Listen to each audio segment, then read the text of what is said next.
Hello friends, मी संध्यागिरी आपल्या सर्वांचं light of life ट्रस्टच्या यूट्यूब चॅनलवर पुन्हा एकदा मनपूर्वक स्वागत करते. विद्यार्थी मित्रांनो, आज आपण इयत्ता 10वीचा 4.2 भोली या लेसनचा पार्ट 2 बघणार आहोत. यापूर्वीच्या व्हिडिओमध्ये आपण पार्ट 1 मध्ये आपण भोळीच्या रूपाचं वर्णन, भोळीविषयी शिक्षिकेच्या वागण्याचं वर्णन, भोळीने तोतरेपणावर केलेली मात आणि यासाठी शिक्षिकेने तिला दिलेलं प्रोत्साहन, हे सर्व आपण त्या लेसनमध्ये बघितलं. शेवटी हेही बघितलं की भोळीचं जे हृदय आहे ते प्रेरित होऊन नवीन अपेक्षा आणि आयुष्याच्या विचारानं कसं धडधडू लागतं, ती शाळेमध्ये येण्यासाठी कशी उत्साहित होते, हे सर्व आपण या पार्ट 1 मध्ये बघितलं. चला तर आता सुरुवात करूया पार्ट 2 ला. नेमकं भोळीच्या पुढील आयुष्यात काय घडते. So let us begin. चला तर सुरुवात करूया पार्ट 2. दस द इयर्स पास्ट. अशा प्रकारे दिवस वर्ष निघून गेले. The village became a small town. आता त्या गावाचे छोट्या शहरात रूपांतर झाले होते. The little primary school became high school. त्या लहानशा प्राथमिक शाळेची आता माध्यमिक शाळा झाली होती. There were now a cinema under a tin shed and a cotton ginning mill. Ginning, it means separating seeds from cotton. कापसातून सरकी बाजूला करणे. आता काय काय बदल झाले होते गावामध्ये, तर तिथे आपल्याला माध्यमिक शाळा झाली होती हे दिसून येते. छोट्या गावाचं शहरामध्ये रूपांतर झालं. आणखी काय झालं तर पत्र्याच्या शेडमध्ये सिनेमाघर आणि कापूस पिंजण्याची गिरणी चालू झाली होती. The mail train began to stop at there railway station. मालगाडीसुद्धा आता तिथल्या रेल्वे स्टेशनवर थांबू लागली होती. One night after dinner Ramlal said to his wife. एके रात्री जेवणानंतर रामलाल आपल्या पत्नीला म्हणाले. तर काय म्हणाले, then shall I accept Vishambar's proposal. मग विशंबरचा प्रस्ताव मी मान्य करू का. Yes certainly his wife said. हो जरूर, त्यांची पत्नी म्हणाली. Bholi will be lucky to get such a well to do bridegroom, a big shop, a house of his own, and I hear several thousands in the bank. Moreover he is not asking for dowry. आता त्यांच्या पत्नीने पटकन होकार दिला. आता त्याच्यामध्ये कारणं काय होती, तर त्यांच्या मते असा सुखवस्तू किंवा सर्व सुखसोयीने उपलब्ध असणारा नवरा जर भोळीला मिळाला तर तिचं भाग्यच उजळेल. आता त्यामागे काय काय गोष्टी होत्या किंवा कोणत्या गोष्टी होत्या की ज्यांच्यामुळे त्यांना ते भाग्यशाली भोली आहे असं वाटत होतं. अ बिग शॉप, त्यांचं एक मोठं दुकान. अ हाऊस ऑफ हिज ओन, एक असलेलं स्वतःचं घर. And I hear several thousands in the bank. आणि एवढंच नाही तर तिची आई, भोळीची आई म्हणते की मी असंही ऐकलेलं आहे की त्यांचे हजारो रुपये बँकेत आहेत. Moreover he is not asking for dowry. आणि एवढंच नाही तर तो हुंडाही मागत नाही आहे. विशेष म्हणजे तो हुंडा मागत नाही आहे. That's right, but he is not so young. You know, almost the same age as I am, and he also limps. बरोबर आहे, पण तो वयाने लहान नाही, जवळपास माझ्याच वयाचा आहे. आणि लिम्स इट मीन्स पायाने अधू. आणि पायाने किंचित तो अधूसुद्धा आहे.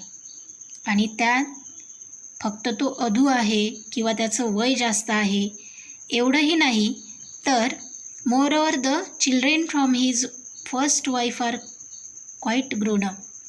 त्यांच्या पहिल्या बायकोची म्हणजे पहिल्या पत्नीची मुलंही बरीच मोठी आहेत. So what does it matter.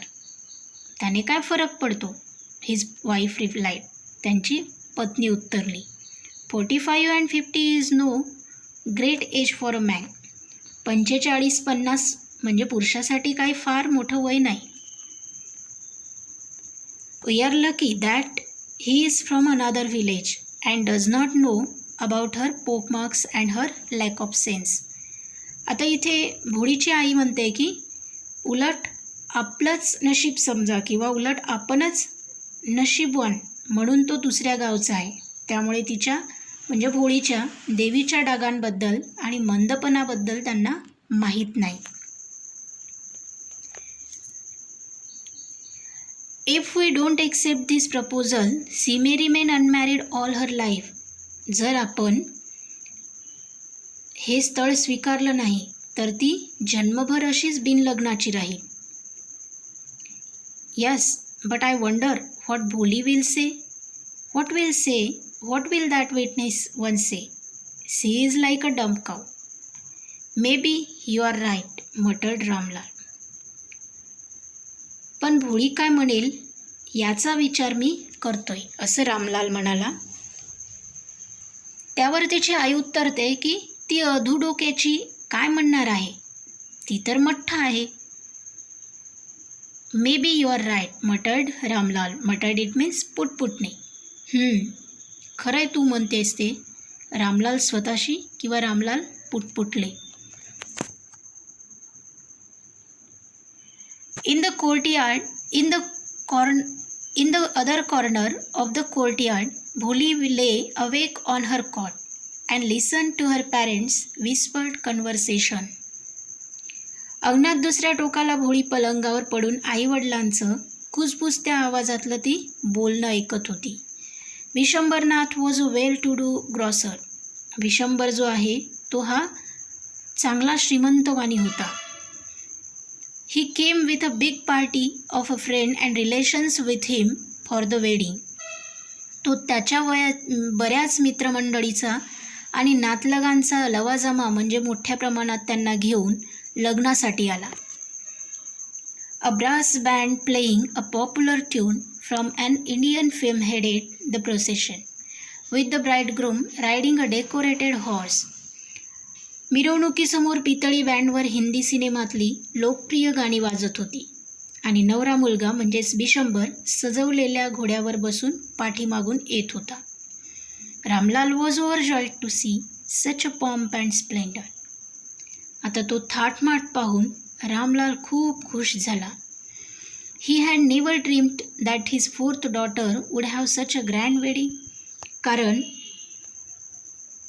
त्याच्या चौथ्या लेकीचं इतक्या धामधुमीत लग्न होईल असं त्याला स्वप्नातही वाटत नव्हते. Bholi's elder sister who had come for the occasion were envious it means jealous मत्सर ऑफ हर लव.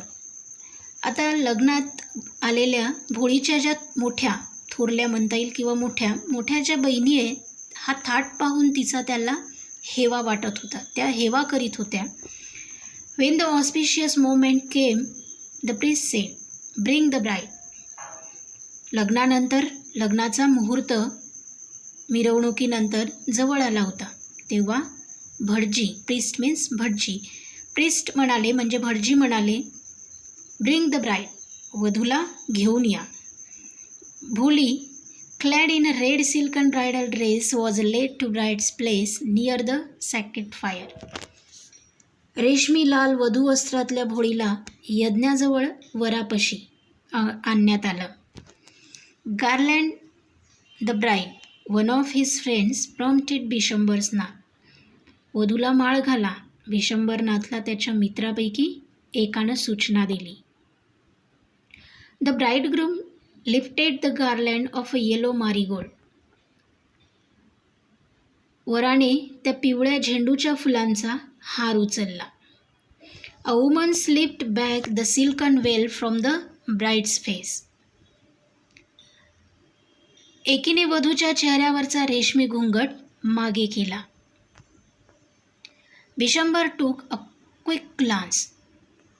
बिशंबरने एक नजर टाकली. The garland remained poised in his hand. Poise it means in a fix position, त्या स्थितीत राहणे. जसं ते जे भोलीची पदर आहे किंवा घुंगट आहे तो मागे घेतला. बिशंबरने एक नजर टाकली. तो हार घेऊन तसाच उभा राहिला.